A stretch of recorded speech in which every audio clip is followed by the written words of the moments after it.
The sun had only begun to crest over the sprawling skyline of New York City when JFK International Airport stirred to life with its usual flurry of controlled chaos. The whirring of conveyor belts, the calls of gate agents over loudspeakers, the rhythmic drag of luggage wheels on tile floors, and the caffeinated urgency of travelers moving like choreographed currents through a vast human sea, all unaware of the incident that would soon explode into headlines across the world, beginning with a single woman who stepped silently into Terminal 4, with nothing but grace in her gait and power in her presence, though she carried neither entourage nor pretense. Nyla Monroe, a poised black woman in her early 40s, dressed simply in a black turtleneck, fitted jeans, low heels, and a tailored wool coat, exuded an effortless elegance that contrasted with the frantic energy around her. Her hair, styled, in soft curls pulled neatly back, framed a face that bore both the wisdom of her struggle and the quiet steel of her authority. She clutched a tablet in one hand and rolled a single designer carry-on behind her, moving with quiet intent toward Gate 18, where Flight 247, a cross-country Monarch Airlines flagship flight to San Francisco, was preparing to board. The gate agent greeted her with professional courtesy, scanning her boarding pass without a second glance at her status, and she walked calmly down the jet bridge. She was used to the looks, the fleeting glances, the side eyes that came not from admiration but confusion, sometimes suspicion, because no matter how accomplished she was, no matter how many zeros followed the first digit in her bank account, her skin always entered the room before her name did. Upon stepping aboard the pristine aircraft, her eyes swept briefly over the first-class cabin, noting the quiet luxury of the leather seats, the overhead bins gleaming with newness, the subtle scent of citrus and cedar pumped discreetly through, the vents to remind passengers that this airline was now a brand built on elegance and excellence.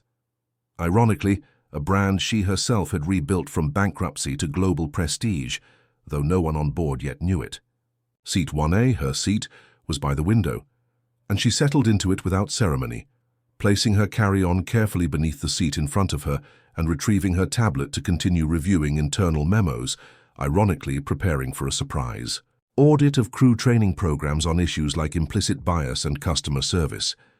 A quiet check she preferred to conduct undercover, without alerting the crew or even her executive team, because the real state of a company she knew was always found on the front lines, not in boardrooms or polished reports. As she scrolled through metrics, barely noticing the boarding of other passengers, a flight attendant appeared before her, tall, pale, with sharp cheekbones, blonde hair tucked beneath her hat, a forced smile on her face that didn't quite reach, her cold blue eyes. Her name tag read Heather. Heather's eyes narrowed the moment she saw Nyla sitting there, with a breathless mix of arrogance and microaggression masquerading as customer service. She leaned forward and said, "Excuse me, miss, this is first class. I believe you're in the wrong seat." Nyla blinked slowly, keeping her voice calm and even. "I'm exactly where I'm supposed to be." Heather's smile hardened as she gave Nyla the once-over, her eyes scanning her plain clothes, searching for some mistake, some breach in the social order. "I'm going to have to ask you to return to your assigned seat in economy," she said curtly, her voice louder now, drawing the attention of passengers who hadn't even fastened their seatbelts. Nyla maintained her composure, but the ice in Heather's tone didn't go unnoticed by the man in seat 1B, nor the couple in 2A and 2B who glanced up from their newspapers and tablets with mild curiosity. Nyla reached into her coat pocket and calmly retrieved her boarding pass, handing it to Heather with the poise of a woman who had handled far greater insults in far more dangerous places. Heather snatched the slip, her mouth already curled in skepticism, and scanned it briefly. "Seat 1A, she muttered under her breath, her voice betraying her surprise, then annoyance, before she tossed the pass back onto Nyla's lap without a word of apology. "There must be some mistake," she said, as though the very concept of a black woman sitting in 1A was an affront to the laws of nature. She turned and stormed off without another word, her heels clicking like accusations. On the cabin floor, Nyla exhaled quietly, trying to refocus on her tablet, but she could feel the mood of the cabin shift, eyes on her now, some filled with support, others with curiosity, and a few with silent judgment. Moments later, Heather returned, visibly more agitated. "Look," she snapped, "I don't know how you got this seat, but I've checked the system and this doesn't make sense. If you don't move right now, I'll have to call security and have you escorted off the plane." Gasps rippled from passengers within earshot. The man in 1B leaned forward. "Ma'am, I saw her ticket. It says 1A. Why are you harassing her?" Heather shot him a sharp look, but ignored the question. Nyla's jaw tightened slightly, but her voice remained steady. "You're making a mistake." Heather, eyes blazing, took a step forward, now towering over Nyla, her fists clenched. "The only mistake is you thinking you belong here," she hissed. And before anyone could intervene, she slapped Nyla's tablet from her hands, the device striking Nyla's cheek as it fell. A moment of violence so fast and so unthinkable that for a second no one moved, until a chorus of gasps, camera phones, and outraged voices filled the cabin. "Are you serious right now?" someone shouted. "Did you just hit her?" another passenger yelled. The man in 1B stood up, pulling his phone out, recording now. "This is assault. Someone get the captain." Nyla remained seated for a breath, then slowly rose to her feet with regal calm, her eyes locked onto Heather's now pale face. She didn't raise her voice. She didn't flinch. She simply reached into her purse, pulled out a slim black leather card case, and retrieved a single ID badge. Holding it up so Heather could see it clearly, she spoke the words that would echo in headlines and boardrooms for years to come. "You have no idea what you've just done." Heather's eyes dropped to the badge, then widened as the letters came into focus. Gold embossed, unmistakable. Nyla Monroe, Chief Executive Officer, Monarch Airlines. There was a collective intake of breath across the first-class cabin. The color drained from Heather's face as realization hit her like a cold wave, and for the first time that morning, she fell completely silent. Nyla's voice never rose above a whisper, but it carried more weight than a courtroom gavel. "I came on this flight to audit the service standards that I personally redesigned. I built this airline out of the ashes your former CEO left behind. I made this cabin what it is, and I came anonymously because I wanted to see the truth unfiltered. Now I have." A silence fell so thick it pressed against the walls. The flight crew looked stunned. The pilot, alerted by the commotion, appeared from the cockpit, took one look at Nyla and her badge, and froze mid-step. "Ms. Monroe," he said softly. She turned to him.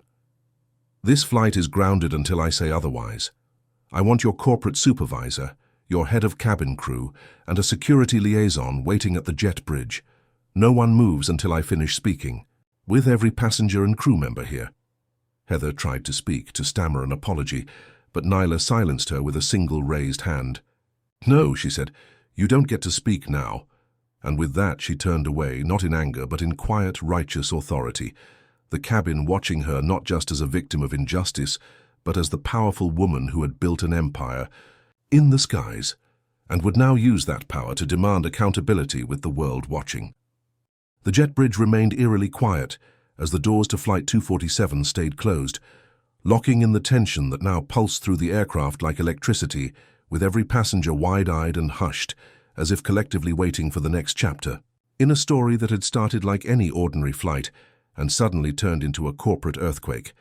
For the woman they had assumed to be just another traveler, a calm, well-dressed black woman with a quiet presence, had revealed herself as the ultimate authority, the billionaire CEO of the very airline they were flying with. And now everyone inside the cabin knew that the incident wasn't just about a slap or an insult. It was about power, perception, and a reckoning that was unfolding in real time, with the entire crew watching helplessly as Nyla Monroe stood at the center of the storm she hadn't started, but would now control. The cabin crew, now thoroughly shaken, exchanged uncertain glances as the captain whispered frantically into his headset, coordinating the arrival of Monarch Airlines' corporate compliance team and ground security, who had been alerted to the executive emergency by dispatch, now rushing through terminal corridors toward Gate 18, with the kind of urgency usually reserved for federal investigations. Meanwhile, inside the aircraft, Nyla had taken a seat in the first row, not 1A, which now felt tainted by the memory of the slap, but across the aisle in 1D, where she sat composed, her posture regal as she calmly tapped out a note on her tablet, while the rest of the plane remained in stunned silence, only interrupted by hushed murmurs and the faint sounds of phones recording, or fingers tapping frantic messages to friends and family. "You won't believe what's happening on my flight. CEO just got assaulted. Black woman turns out to be airline boss after getting slapped." The moment had become something larger than its parts. It was now a viral event, a live drama with real stakes, especially for Heather, the flight attendant whose face had turned ghostly pale. Her once proud stance reduced to jittery pacing, and whispered pleas to her fellow crew members, none of whom dared defend her, for they had seen the footage, the arrogance, the slap, and now the badge, and even if they hadn't known who Neela Monroe was before today, they knew now that she was someone whose wrath would not be loud or vengeful, but surgical, institutional, permanent. Within 10 minutes, the door to the aircraft opened again, and in stepped 3 sharply dressed individuals, a senior compliance officer named Richard Dunn, the head of cabin operations Linda Tavers, and a burly security director named Jacob Rye, all of whom looked visibly shaken as they laid eyes on Neela Monroe, seated like a monarch in exile, surrounded by murmurs and eyes, with Heather now standing near the galley, looking like she wanted to disappear into the walls. Richard, a man in his 50s with silver hair and a reputation for calm under pressure, approached slowly and spoke in a hushed, respectful tone. "Ms. Monroe, I just received the report. We had no idea you were—" She held up one hand. "Without looking up. Save it. I'm not here as your CEO right now. I'm here as a black woman who was just publicly humiliated and physically assaulted on her own aircraft by a member of her own staff. I'm here as a passenger who was treated like a criminal for sitting in the seat she paid for, despite holding a first-class ticket. And I'm here as a witness to a culture problem that runs deeper than one rogue flight attendant." Her words, though calm, rang out with the force of thunder, and Richard looked momentarily paralyzed, nodding slowly as he took a step back and gestured to Linda, who cleared her throat nervously before stepping forward. "Ms. Monroe, Neela," she said more gently, "we want to handle this swiftly and discreetly. The crew has been placed on immediate suspension pending review and—" "Not discreetly," Neela said, eyes now locking with Linda's. "There's nothing discreet about racism, Linda. There's nothing discreet about assault. This is not going to be handled behind closed doors in some HR backroom while Heather is quietly transferred to another route. I'm going to speak to every passenger on this plane starting now. Then I'll address the media, and then I'll host a town hall for every employee of Monarch Airlines, because this isn't just about me. This is about the culture you and I have both helped build and apparently allowed to rot in certain corners." Linda shrank back slightly, stunned by the clarity of Neela's intention. With a deep breath, Neela stood again and turned to face the cabin, all rows now silent, every eye watching, every camera held up capturing history. "Ladies and gentlemen," she began, "my name is Neela Monroe. I am the founder and CEO of Monarch Airlines. Today I boarded this flight as a regular passenger. I did so to quietly audit your experience, to observe our staff and service without the pretense of my title. What I received instead was suspicion, dismissal, aggression, and ultimately violence, because someone looked at me and decided I didn't belong in first class. That someone," she gestured calmly to Heather, "made a choice rooted not in policy or protocol but in prejudice. And if that can happen to me, the woman who built this airline from bankruptcy to billions, then it can happen to any of you. And it probably has." A woman in row 5 raised her hand slightly. "I've been followed by flight crew before, treated like a criminal because I was quiet. I thought it was just me." A black man in row 10 nodded. "Last year I was asked to move to the back on another airline, even though I had paid for extra legroom. I didn't fight it. I just accepted it." One by one, voices joined in, not loud, not angry, but weary, sharing small humiliations and subtle insults, and in that moment, the cabin became more than a setting for a viral event. It became a courtroom of shared truths, and Neela, standing calmly at the front, listened with the solemnity of a judge, her silence more powerful than any outburst. After several minutes, she nodded and spoke again. "Thank you for your honesty. Today you won't just leave this flight with a refund or a free voucher. You'll leave knowing that your story has been heard by the person who can actually change something. I promise that what happened here will mark the beginning of a shift, not just for Monarch Airlines, but for the industry as a whole. No more whispers, no more quiet suffering. We start here now." The passengers erupted into soft applause, not a cheer of celebration, but one of gratitude, respect, solidarity. Cameras continued to roll. News had already begun to spread through social media, with hashtags like Nice Monarch CEO and Flying While Black trending on every major platform, and major news outlets now rushing to cover the unfolding incident with live updates. Meanwhile, Heather remained rooted in place, her mouth dry, her career crumbling in real time, as security moved forward to escort her from the aircraft per Nyla's silent nod. As she passed Nyla, she began to sob, stammering, "I didn't know, I didn't mean—" Nyla looked at her for the first time with something that wasn't anger, but a hard truth. "You didn't need to know who I was to treat me with respect. That's the problem." The entire plane fell silent again. With Heather gone, Nyla turned back to her seat, but before she could sit, a passenger in economy class stood up and asked, "Ms. Monroe, what made you start this airline in the first place?" She paused, smiled slightly. "I built Monarch because I wanted to create a place in the skies where everyone, no matter their color, class, or background, could feel human. Because the sky doesn't belong to any one kind of person, it belongs to all of us." That line would become immortal, quoted in editorials, printed on T-shirts, turned into a rallying cry for equity in customer service and corporate accountability. By the time Nyla deplaned 2 hours later, every major news outlet had assembled at the gate, lights flashing, microphones extended, but she didn't give a press conference. She simply walked through the terminal, surrounded by a silent, supportive crowd, some staff, some strangers, all moved by what they'd witnessed. And though her company's stock would fluctuate wildly in the days to follow, though lawyers and journalists and pundits would have their field day, and though Heather's name would become a cautionary tale in corporate training slides for decades, none of it compared to the moment Nyla stood alone in the back of her private car that evening, looked out over the glittering skyline, and whispered to herself, "This is just the beginning." 3 days after the now viral incident on Flight 247, the world had turned its gaze toward Monarch Airlines, and, more specifically, toward Nyla Monroe, whose name had become synonymous with elegance, power, and a long-overdue reckoning within the airline industry. And though her face now appeared on every major news channel, business magazine, and trending video feed, Nyla herself had remained silent, disappearing from the public eye to work behind the scenes, with a quiet ferocity only those closest to her had seen before, one she had last summoned during the early days of Monarch's rise from the ashes of a defunct charter service into a global brand worth over $22 billion.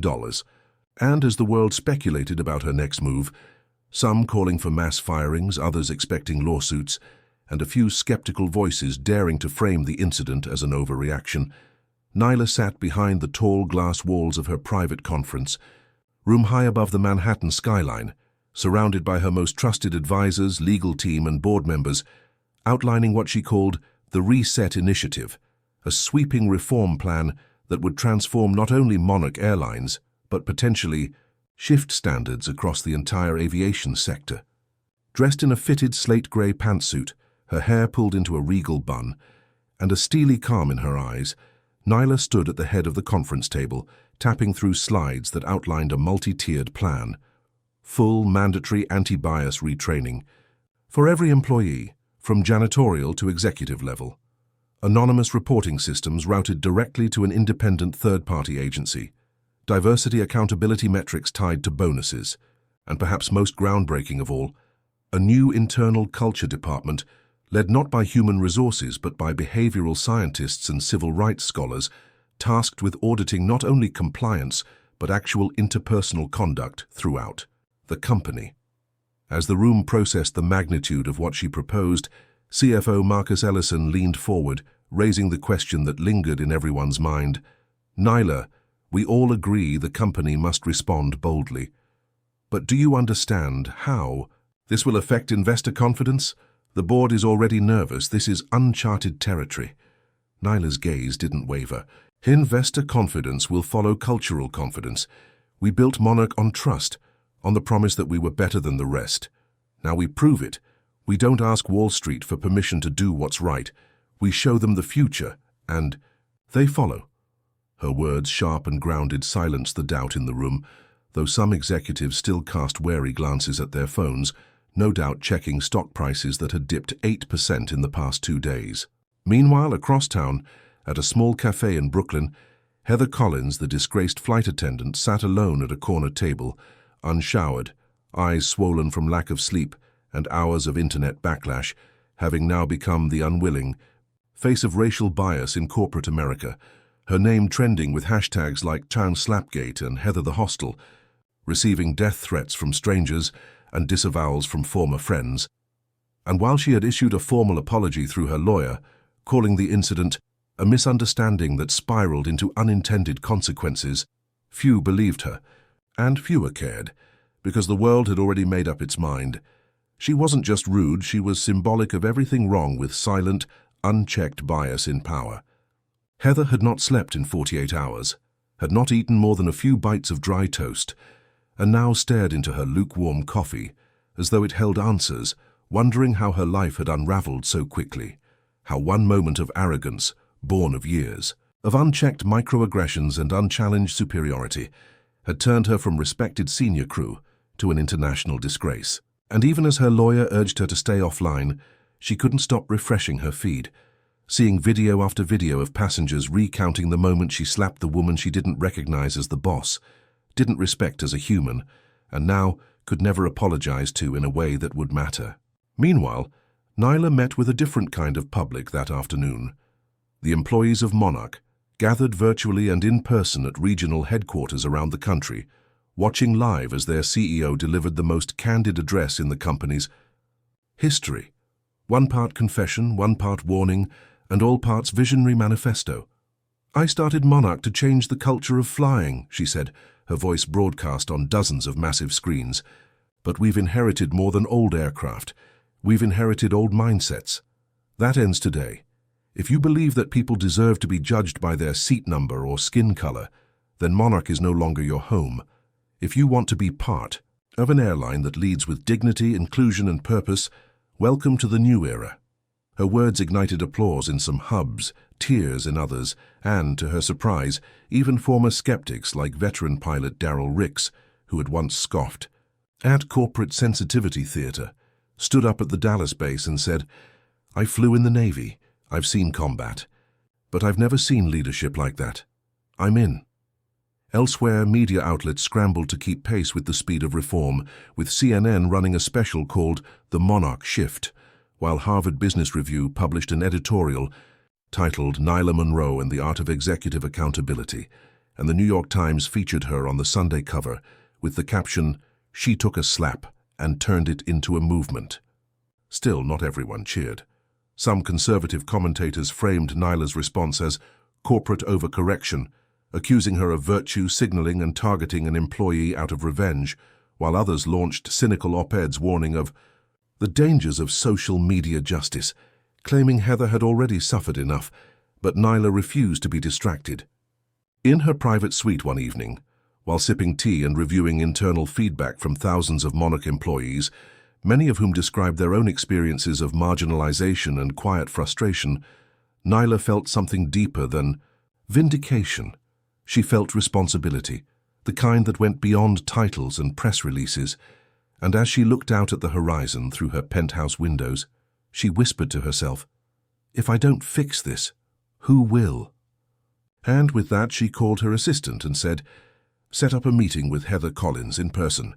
No press, no lawyers." Her assistant blinked. "Are you sure?" Nyla nodded. "She needs to understand what this really means. And so, do I." 2 days later, in a discreet meeting room at Monarch HQ, Heather walked in slowly, her face gaunt, posture defensive, but her eyes wide with uncertainty. Nyla stood already, no assistants, no cameras, Just two women facing the fallout of a moment that had cracked the illusion of professionalism and exposed raw humanity.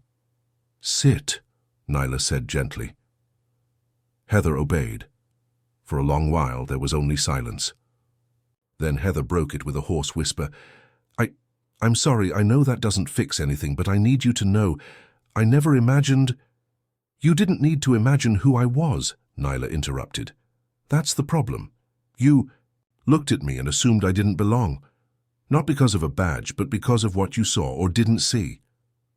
Heather's lips trembled. "I was tired, stressed. I've seen so many people sneak into seats. And how many of them looked like me?" Nyla asked. The silence was the answer. Heather swallowed hard. "I didn't think. I just reacted. I was wrong." Nyla looked at her for a long moment, then said, "What happens next depends on you, not your career, but your conscience. Learn, unlearn, change. This isn't about saving your job. It's about saving yourself." With that, she stood and left the room, leaving Heather in tears. Not from shame alone, but from the weight of truth, heavy and undeniable. As Nyla walked down the corridor toward her next meeting, she passed portraits of Monarch staff, smiling, crews, proud captains and diverse leaders, all unaware that their airline had just crossed into uncharted skies, not by accident, but by intention. And outside, the world continued to watch. In the weeks following the unprecedented reforms launched by Nyla Monroe, Monarch Airlines entered an era unlike any it had ever known, where policy and perception, culture and consequence were no longer abstract notions discussed in boardrooms, but tangible forces reshaping the company from the inside out.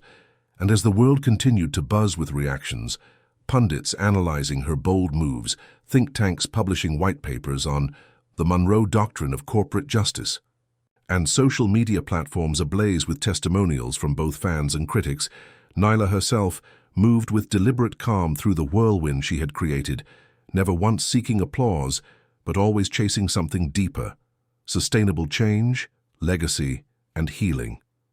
Her face had become a symbol of resilience and transformation, gracing magazine covers from Forbes to Essence, but none of those glossy accolades mattered as much to her as the internal emails she read daily from flight attendants, who now felt seen, from ground crew who had endured years of subtle bias and finally felt protected, from executives of color who once tiptoed in spaces that now demanded their voices.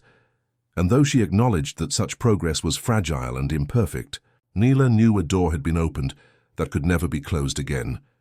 Meanwhile, Heather Collins, the former flight attendant whose slap had triggered the corporate earthquake, had begun a very different journey, one not in front of cameras but behind them, in therapy sessions, diversity training seminars, and community outreach programs where she now volunteered anonymously, helping marginalized youth understand aviation careers. An irony not lost on her, and though she no longer worked for Monarch, Heather had not disappeared into disgrace, but instead chosen the more grueling path of accountability, understanding that her mistake was not an isolated lapse, but the byproduct of years of unchecked assumptions and embedded prejudice that had to be actively unlearned, not merely apologized for. In a handwritten letter she eventually mailed to Nyla, not for forgiveness but as a gesture of clarity, Heather wrote, "You gave me more than a lesson, you gave me a mirror. I may never earn redemption in the public eye, but I promise I will never again act like I have nothing to learn." Nyla read the letter in silence, then folded it neatly, placing it beside her journal as a reminder that progress often begins in discomfort. As Monarch Airlines rolled out the final phase of the Reset initiative, it announced new leadership hires, most notably a chief culture officer, a former civil rights litigator named Amari Blake, whose first act was to implement a company-wide narrative program, inviting employees to anonymously share their personal stories of injustice, perseverance, and triumph within the airline.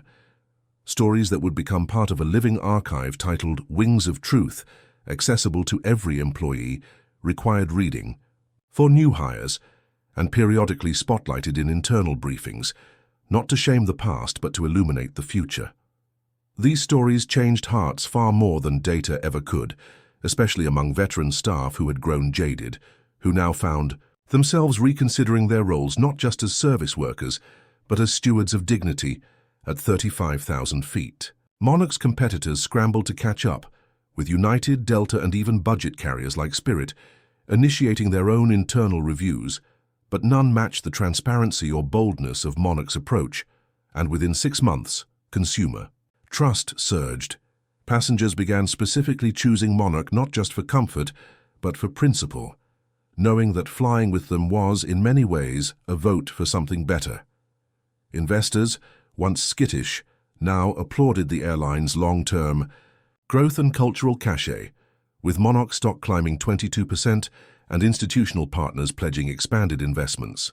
But beyond the balance sheets and media campaigns, the most meaningful shift came one quiet afternoon on a flight from New York to Seattle, when a young black woman named Nia boarded with her elderly grandmother and toddler son, her arms full, her spirit clearly worn, and as she struggled to manage her carry-ons, the child's cries and her grandmother's cane, she braced herself for the usual sighs and annoyed looks from flight crew. Instead, a tall, calm attendant stepped forward with a kind smile, gently taking the bags, offering water, soothing the child, and guiding them to upgraded seats in the front of the plane. Nia blinked. Why are you doing all this?" she asked softly. The attendant, a white man in his late 50s, chuckled and said, "Because you matter and we've learned better."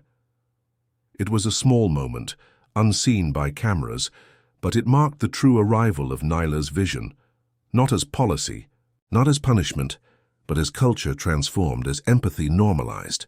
In her corporate penthouse, Nyla stood by the window one evening, watching the city lights flicker like stars inverted, holding a photo of her late mother, a woman who had cleaned houses for airline execs who never knew her name, and whispered, "We made it, Mama.